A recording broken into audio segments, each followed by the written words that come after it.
Hey guys what's up, स्वागत है आपका मैं शान कूल टेक एवरीथिंग में। तो यार आज मैं बात करने वाला हूँ लाइटनिंग कलर्स की जो हमें दिखाए गए थे। ठीक है, एपिसोड 3 के अंदर जब बेरी को उसकी स्पीड वापस मिल गई थी। ठीक है, एक तो थी स्पीड फोर्स और उनके साथ 3 और फोर्सेस थी। मैंने अपनी एपिसोड 3 ब्रेकडाउन वाली वीडियो में बताया था कि वो फोर्सेस क्या क्या करती हैं। ठीक है, उसके यूज़र्स को क्या क्या पावर्स मिल जाती हैं जो ये वील्ड करते हैं फोर्सेस। लेकिन इस वीडियो में पूरी तरह एक्सप्लेन करूँगा। वो वीडियो लंबी हो रही थी इसलिए मैंने पूरी तरह एक्सप्लेन नहीं की थी। और तो में से बहुत लोगों को एक क्वेश्चन था कि बेरी जब क्राइसिस में वैनिश नहीं हुआ था तो उसकी वजह से टाइमलाइन चेंज कैसे हो गई और उसकी वजह से एब्राकडाब्रा की फैमिली कैसे वैनिश हो गई। ठीक है, तो वो मैं वीडियो के एंड में बताऊंगा। तो अगर आंसर जानना है तो वीडियो के एंड तक जुड़े रहो। और अगर वीडियो अच्छी लगे तो प्लीज़ लाइक कर देना, चैनल को सब्सक्राइब कर देना। और without any further due video को स्टार्ट करते हैं। तो यार जैसा कि हमने सीजन 7 एपिसोड 3 में देखा था कि कैसे आयरिस के अंदर से स्पीड फोर्स एक्सट्रैक्ट हो जाती है और बेरी को बेरी की स्पीड वापस मिल जाती है। ठीक है, लेकिन उसके साथ साथ 3 और फोर्सेस एमर्ज हो जाती हैं और वो पूरी सेंट्रल सिटी के अंदर स्प्रेड आउट हो जाती हैं स्पीड फोर्स के साथ साथ। ठीक है, यहाँ पे मेरी बात पे नोटिस करना, स्पीड फोर्स के साथ साथ। तो बेरी को उसकी स्पीड मिलती है स्पीड फोर्स से। ठीक है, और बाकी जो 3 फोर्सेज हैं उनके जो वील्डर्स हैं उन्हें अलग अलग पावर्स मिलती हैं उनकी फोर्सेज से। ठीक है, वो मैं आगे वीडियो में बताऊंगा, लेकिन पहले मैं बता दूं कि इन फोर्सेस का काम क्या क्या है। ठीक है, तो जो ब्लू वाली है वो सेज फोर्स है, जो रेड वाली है वो स्ट्रेंथ फोर्स है और जो ग्रीन वाली है वो है स्टिल फोर्स। तो अब मैं बताता हूँ कि ये क्या क्या काम करती हैं और इनके वील्डर्स क्या क्या कर सकते हैं। और इस इन्फॉर्मेशन पे बढ़ने से पहले मैं बता दूं कि ये सीधा सीधा कॉमिक से ली गई है, फोर्स क्वेस्ट स्टोरी लाइन से। और पहले 11 या 12 एपिसोड तक हमें फोर्स क्वेस्ट की स्टोरी कंटिन्यू दिखेगी। उसके बाद जाके हमें कोई स्पीडस्टर विलन दिखेगा जैसे जूम या फिर गॉड स्पीड। मैं जूम का भी बताऊंगा कि कैसे दिख सकता है जूम, क्योंकि एरिक वॉलिस ने कहा था कि जो 5th और 4th सीज़न के शो रनर थे उन्होंने कहा था कि वो जूम को शायद इस सीज़न के अंदर किसी ना किसी तरीके से ले आएँ। ठीक है, वो अभी हमें नहीं पता और हो सकता है कि इस सीज़न के अंदर या फिर इस सीज़न के एंड तक हमें नेगेटिव फ्लैश भी इंट्रोड्यूस हो जाए। ठीक है, काफ़ी कुछ है जो सीज़न 7 और सीज़न 8 में अब चल रहा है फ्लैश के, क्योंकि अब जबकि कोरोना काफ़ी कम हो गया है, इन द सेंस काफ़ी कम नहीं हुआ है, लेकिन अब जबकि प्रोडक्शन वगैरह हाउसेस सब वापस से स्टार्ट हो गए हैं। ठीक है, और फ्लैश की भी कॉन्टीन्यूस प्रोडक्शन चल रही है विदाउट एनी ब्रेक्स। तो मुझे लगता है कि काफ़ी जल्दी अब फ्लैश कवर होगा। ठीक है, और काफ़ी जल्दी फ्लैश की स्टोरीज़ आगे बढ़ेंगी और हमें अलग अलग डिफरेंट वेरिएशन में स्टोरीज़ दिखाई जाएंगी। तो हो सकता है नेगेटिव फ्लैश सीज़न 7 के एंड में इंट्रोड्यूस हो या फिर सीज़न 8 की स्टार्टिंग की विलन हो। तो अभी हम कुछ कह नहीं सकते, लेकिन हम जहाँ पर हैं लाइटनिंग कलर्स पे। ठीक है, तो चलो लाइटनिंग कलर्स पे बढ़ते हैं। ओके, तो जो ब्लू कलर की फोर्स है वो है सेज फोर्स। ठीक है, और सेज फोर्स अपने विल्डर को पावर्स देती है साइकिक, टेलीकिनेसिस, टेलीपैथी और जितनी भी ब्रेन रिलेटेड पावर्स हैं वो सारी देती है। वो अपने विल्डर की इंटेलिजेंस को एक जीनियस लेवल तक पहुंचा देती है। और हमें पता है कि सीज़न 7 एपिसोड 5 में हमें साइक दिखने वाला है जो सेज फोर्स से रिलेटेड है। और मुझे लगा था शायद ये पहला इंसान होगा जो हमें दिखेगा इन फोर्सेस में से, लेकिन हमें एपिसोड 4 के एंड में जैसा कि दिखा था कि स्ट्रेंथ फोर्स की एक विल्डर आके बेरी की छुट्टी कर जाती है। ठीक है, तो काफ़ी बड़ा हिंट था वो स्ट्रेंथ फोर्स से रिलेटेड। ठीक है, लेकिन वो परमानेंट विल्डर नहीं रहेगी मुझे लगता है।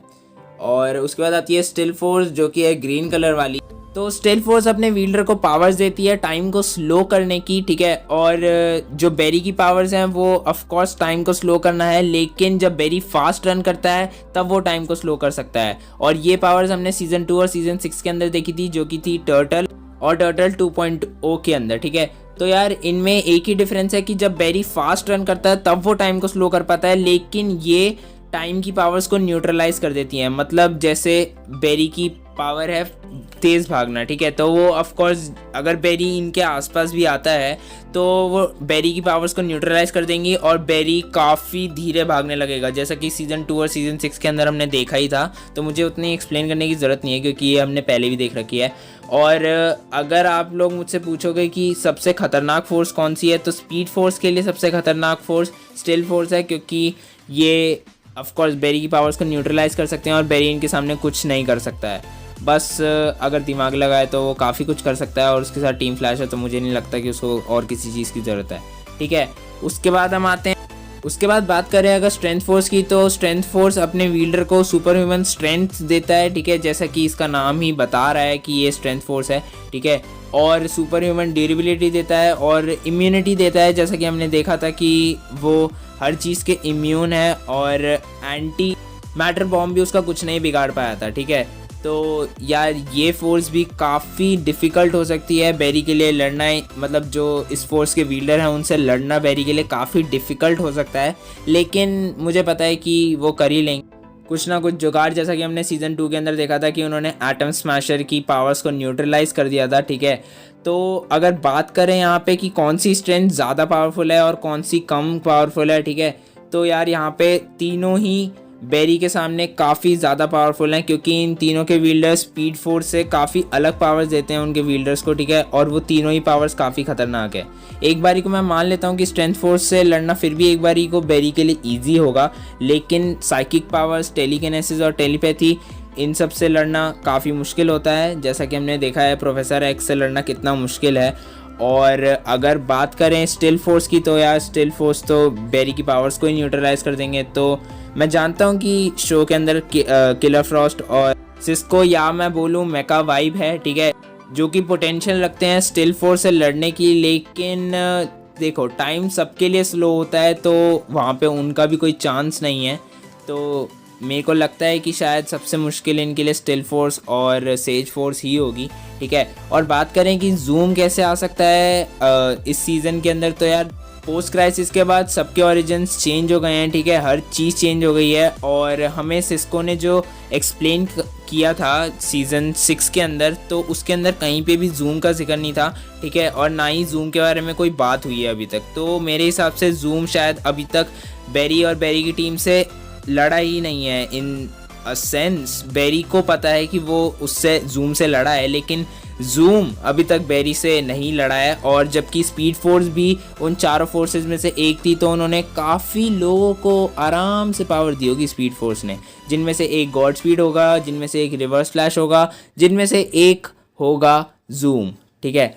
तो मेरे हिसाब से जूम का भी ओरिजिन चेंज कर दिया जाएगा फिर से, लेकिन जूम शायद दिख सकता है हमें, ये मेरी थ्योरी है, ठीक है। अगर ना दिखे तो यार प्लीज़ कमेंट सेक्शन में आके ये मत बोलना कि भाई तूने बोला था जूम दिखेगा और जूम अभी तक नहीं दिखा है। तो जस्ट अ थ्योरी है, ठीक है। और बात करें कि बैरी के ना वैनिश होने की वजह से कैसे आब्राकेडाब्रा की फैमिली वैनिश हो गई, तो यार देखो बेसिकली जो मार नोवू ने कहा था कि flash must vanish in the crisis, तो उसने उस टाइम बैरी एलन मतलब जो अभी करंट फ्लैश है उससे कहा था वैनिश होने के लिए। लेकिन अब अगर आप किसी भी चीज़ का सब्स्टिट्यूट ढूंढते हो तो वो ओरिजिनल जितनी तो पावरफुल नहीं होती है। अगर मान लो कि अगर आप किटकैट का सब्स्टिट्यूट पर्क खा रहे हो तो आपको वो टेस्ट नहीं आएगा पर्क के अंदर जो आपको किटकैट के अंदर आता है, ठीक है। तो ऐसे ही फ्लैश को वैनिश होना था, ओरिजिनल फ्लैश को वैनिश होना था, जो कि बैरी एलन करंट वाला बैरी एलन है, लेकिन वो 90s का बैरी एलन था जो कि वैनिश हुआ था क्राइसिस के अंदर। तो उस वजह से एक नई टाइमलाइन सेटअप हो गई जिसके अंदर जिन लोगों को वैनिश नहीं होना था वो लोग वैनिश हो गए। इन द सेंस कि अगर ओरिजिनल बैरी या फिर ओरिजिनल फ्लैश करंट वाला फ्लैश अगर वैनिश होता क्राइसिस के अंदर तो शायद एब्राकेडाब्रा की फैमिली वैनिश ना होती, क्योंकि एब्राकेडाब्रा 64th सेंचुरी से है, ठीक है, मतलब इन द सेंस फ्यूचर से है और उसको ये चीज़ें काफ़ी अच्छी तरह पता है, इसलिए उसने ये बात बोली है। तो कुछ सोच समझ के बोली होगी। हम जानते हैं कि वो ऐसे ही किसी भी रिजल्ट पे नहीं पहुंच जाता, वो अपने ऊपर भी काफ़ी कैलकुलेशंस कर चुका था कि उसको ये ड्रीम्स क्यों आ रहे हैं, ठीक है। तो ऑफ कोर्स वो भी एक जीनियस इंटेलेक्ट पर्सन है, तो वो ऐसे ही कुछ ना कुछ नहीं फेंक के चला गया था।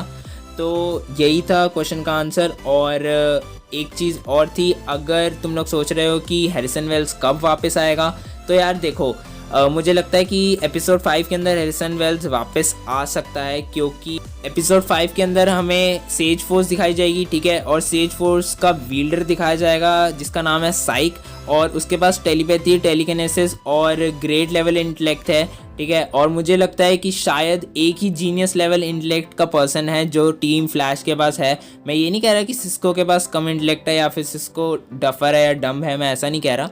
लेकिन अगर बात करें हम जीनियस लेवल इंटेलेक्ट की, तो यार वो सिर्फ टीम फ्लैश के अंदर एक ही इंसान के पास है, वो है हैरिसन वेल्स, जो कि ओरिजिनल हैरिसन वेल्स था, ठीक है। तो हो सकता है कि वो हमें एपिसोड 5 के अंदर दिखा दिया जाए। तो ऐसी कोई टेंशन मत लेना, ठीक है। वैसे ही वो आ ही जाएगा सीजन 7 के अंदर इवेंचुअली।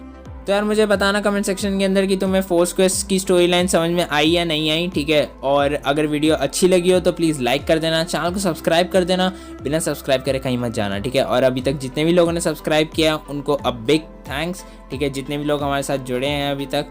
और अगले एपिसोड के लिए वेट करते हैं, 2 दिन बचे हैं अगले एपिसोड में, उसका भी ब्रेकडाउन आ जाएगा मेरे चैनल पे, तो बेल आइकन भी दबा देना ताकि तुम्हें उसकी नोटिफिकेशन मिल जाए। मैं मिलता हूँ अपनी नेक्स्ट वीडियो में। This is gold tech everything and